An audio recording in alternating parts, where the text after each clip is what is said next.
Hey guys, this is Zachary, and this is the unboxing of the 2017 iMac.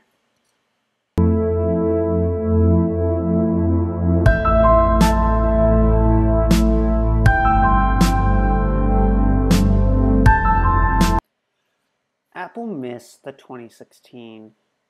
Launching an iMac that year just wasn't meant to be. However, Apple has come back with a bang this year.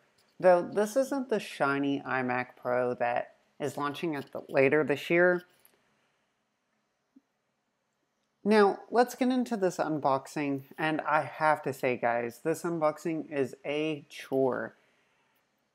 It's a huge computer, but Apple presents this so nicely going into this box.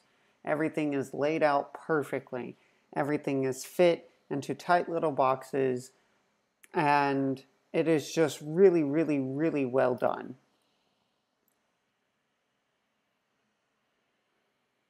Now, you feel like you're unboxing a $1,300 computer. In the box, when you open it up, you'll see that there's a plethora of styrofoam and more. However, you're going to get the Magic Keyboard and Magic Mouse straight into their own box. And later in the video, you'll see us frantically running around, and that was to look for the Magic Mouse. Just so you know, it is in the box with the Magic Keyboard. Going over the specs, we're going to talk about the 4K resolution, putting it at 4096 by 2304 pixels, giving it a somewhere around 219 pixels per inch. This display gets up to 500 nits, and that is incredibly bright considering you won't be going outside, or at least I don't expect you to. The Kaby Lake processor brings in a 3.0 GHz turbo boosting up to 3.5 GHz in this model, which is the quad-core i5 model. This is also paired with that Radeon Pro 555 graphics. This model is the 2 gigs of VRAM, and it is configurable up to 4 gigs, so there's that to look forward to if you are willing to throw the extra money in. Now, it actually seems like this graphics processor or graphics card is actually good to actually get around the operating system in 4K. If you don't remember, the 2015 introduced a 4K display with a card that just seemed to not get the job done. Now, let's listen to this. We're gonna get that. So I just wanted to throw that in. I know a lot of us like the plastic sounds. But back into the specs. I think it is actually powerful enough to get around the operating system very well. Now, this model has the 8 gigs of DDR4. It is configurable up to 16 gigs. However, I really wish that Apple would have pushed 32 gigs of RAM. This model is not a Fusion drive. However, this is the 1 terabyte hard drive, and I would really recommend getting the Fusion drive if you can, just because of the faster boot times and more. My very few complaints I just want to go over real quick are that, again, the RAM is not configurable up to 32 gigs, and also that there's 1 fan instead of 2.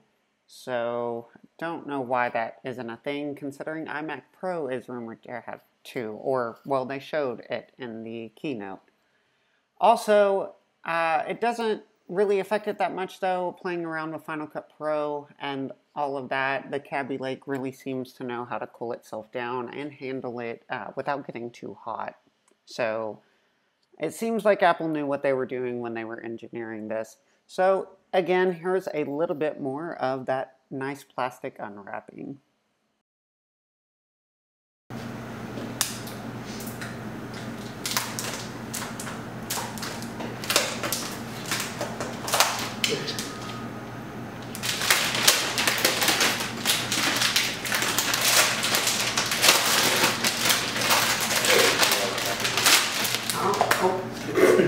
Also, do note that this is really slippery, guys. Like, it slipped and slid everywhere. However, make sure you have a good place to put this or some pads to put underneath it. Now, let's jump into the I/O. So, first we're going to talk about all the I/O that Apple has put into here, and it's really good to see some of this.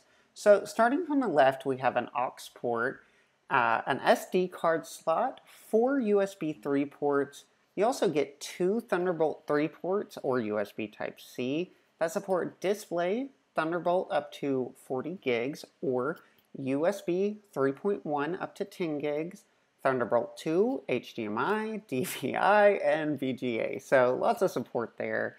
And last but not least, guys, there is an Ethernet cable, even though it has Wi-Fi, to get those more speeds towards gigabit, you can plug straight in.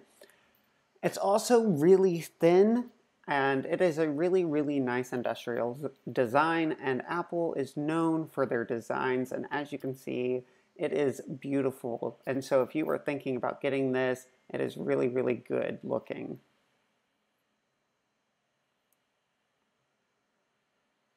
Also, guys, now we're going to run over some Geekbench scores. So I ran a couple scores after installing some stuff. So single core is 4,540.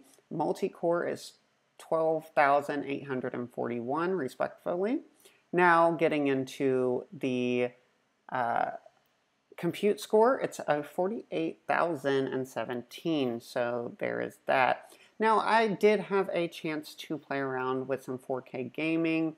I played Civilization 5 real quick and ran it maxed out, and the computer handled it really well, didn't get hot. I really didn't hear the fans at all, and the game was really, really more detailed than my 2015 MacBook Pro, which I would expect from that resolution.